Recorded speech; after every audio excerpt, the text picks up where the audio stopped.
Ary tsy ireo ihany fa isika rehetra ihany koa raha lasana vaovao.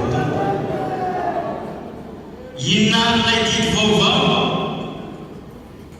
izay metombo azy ireo ary eo atsika rehetra. Ino ilay didy vaovao? Ena dia fantatrao azy dia lazaiko amin'ny anaran'i Jesosy hoe fifankatiavana. Alleluia! Fifankatiavana. Io toetra mampiavaka ny mahazanak'Andriamanitra sy ny mampianatry ny tompo maro. Ino mampiavaka atsika amin'ny olona izao tontolo izao? Alleluia!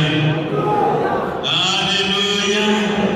Kaofa hiavaka ny mahazanak'Andriamanitra raha lasana vavy. Fa mba menaka raha ohatra ka any amin'izao tontolo izao no ahitana izany fifankatiavana izany, fa tsy ho atontsika. Ka tsy tokony ho atonoitsika kristianina izany. Araka ny voalazany ten'Andriamanitra teo tamin'ny Jaona voalohany toko fahatelo andiny fahatelo amby roapolo efa voavaky izao ny didiny dia ny fankatiavantsika araka ny didy nomeny atsika. Alleluia! Tsaroa mpianatra mihitsy fa nomena izany lesona fifankatiavana izany izy. Ka tsy tokony ho atonoitsika ihany izany ny zanak'Andriamanitra. Alleluia! Efa nomena atsika izany lesona izany. Mbola fanamafisana ny ray nolazaina aminao androany. Ity no fandraisana ny fanasany tompo voalohany rivona amin'ity taona ity. Ary izany no afatsy. Amin'ny Jaona voalohany toko fahatelo andiny faharaka ambin'ny folo. Antony satria didiny tompo io. Ho iaho hoe ino maha kristianina ny kristianina? Ino maha olo-baovao ny olo-baotsy? Sady ambaran'ny ten'Andriamanitra ihany koa fa io ny fety fahatanterahana. Fitiavana. Kolosianina toko fahatelo andiny fahaefatra ambin'ny folo. Ary ambony izany rehetra izany mitafy fitiavana izay feno fahatanterahana. Alleluia! Ilay fitiavana feno fahatanterahana. Noho izany dia izao tsy voafeno zavatra rehetra ataontsika raha tsy ao ny fitiavana. Ninona ataonao raha tsy ao ny fitiavana? Paritaka ny zavatra rehetra. Mikorontana tsy misy zavatra voafeno. Ka mahatonga ny ten'Andriamanitra ilaza. Laza hoe tsinotsiny Kortiana voalohany toko fahatelo ambin'ny folo andiny voalohany ka hatramin'ny andiny fahatelo ambin'ny zava-dehibe ny fifankatiavana. Alleluia! Alleluia! Ilay lesona vaovao izay nomeny tompo ary raha ny faniriany tompo azy dia samiahy azany ny zanak'Andriamanitra rehetra. Alleluia! Satria dia lazaiko hoe fifankatiavana. Zaho tia anao, ianao tia. Mahay mifankatia rahalahy, mahay mifankatia rahavavy. Fa tsy hoe zaho ihany no aneo fitiavana fa zaho tsy hay tia anao. Fifankatiavana no resaka. Alleluia! Emaneka mba hay an'izany ny zanak'Andriamanitra rehetra. Azao ny fanamariana izay ten'Andriamanitra ao Jaona voalohany toko fahaefatra andiny fahafito. Jaona voalohany toko fahaefatra andiny fahafito. Ry manana aoka hifankatia isika. Fa avy amin'Andriamanitra ny fitiavana. Ary izay rehetra tia no nateraka Andriamanitra sy mahalala an'Andriamanitra.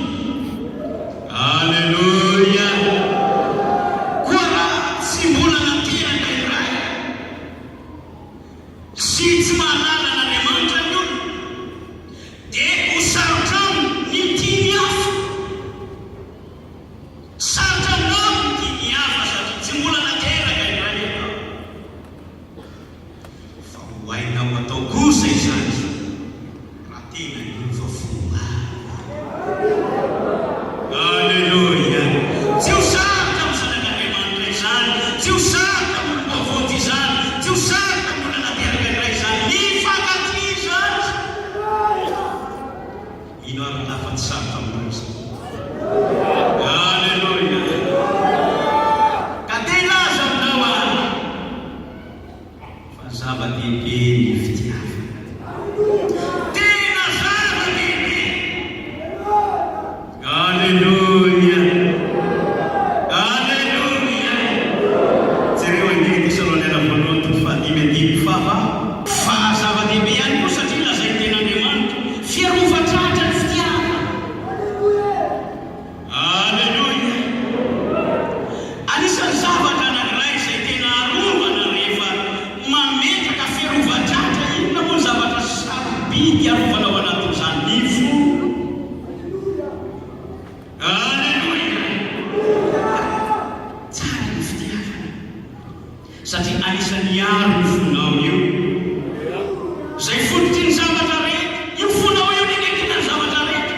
Ary io tena ilain'Andriamanitra, mila rovana ny fo. Ka ny fitiavana fiarovan-tratra mba hiarovana ny fonao. Alleluia. Alleluia. Tianao voavy ny fonao, mandaiza mifankaty. Zava-dehibe ny fitiavana. Anisan'ny maha zava-dehibe azy ihany koa satria Kortiana voalohany toko fahavalo andiny voalohany. Mampandroso io satria feno fantanterahana. Noho izany tiany Jesosy andro so reto mpianatra ireto. Eo amin'ny vanim-poanan'Andriamanitra zazo ianao ihany koa tsika rehetra. Noho izany dia didian'ny ten'Andriamanitra hifankaty isika. Alleluia. Zay rehetra te androso amin'ity taona ity, ndao hifankaty. Mampandroso ny fitiavana. Alleluia. Anisan'ny antony maha zava-dehibe ny fitiavana ihany koa satria Petera voalohany toko fahaefatra andiny fahavalo. Fahotana maro fa manarona fahotana maro. Jereo tsara fa ny fitiavan'i Jesosy atsika rehefa nibeba amintsika dia no saroana ny tompo tsy ho hita intsony izany. Zany fahotana zany rehefa nibeba tena saromany tsy hita. Ary nanefa koa azy any anaty ranomasina lalina ireny. Fa ny olona zay tsy manana fitiavana na dia efa nibebaka aza ny olona, na dia efa nibebaka le rana, na dia efa mitsotra le rahavavy mandadila azy, mifona aonao dia mbola tazominy ihany eo ambony zany. Dia averimberiny matetika isaky miresaka ny olalahy dia avety tsy manam-pitiavana zany. Ny fitiavana manarona fahotana maro. Alleluia. Ka zava-dehibe ny fitiavana. Ary Petera faharoa toko voalohany andiny fahafito. Andriamanitra dia fitiavana, toetra n'Andriamanitra zany. Ka ndao hifankaty isika handray an'ilay toetra n'Andriamanitra. Zany mahazanak'Andriamanitra, zany maha kristiana. Raha tena mpanaladia Jesosy marina tsika, lay Jesosy nanam-pitiavana tsika. Ao koa tena kristiana raha lasa lovaty. Ndao hifankaty. Ary izao ihany koa zavatra marina. Fa raha mifankaty isika, Jaona voalohany toko fahaefatra andiny faharaka ambin'ny folo. Ka fanomezana lanja ny fitiavan'Andriamanitra antsika raha mifankaty isika. Fa raha tsy manao an'izany tsika dia manao tsitsirona ilay fitiavana zay tiavan'Andriamanitra antsika. Tiantsika le Andriamanitra, tiantsika le Jesosy. Azany mitsanitsika rehefa ndraiky fanasana. Ao amin'ny Jaona voalohany toko fahaefatra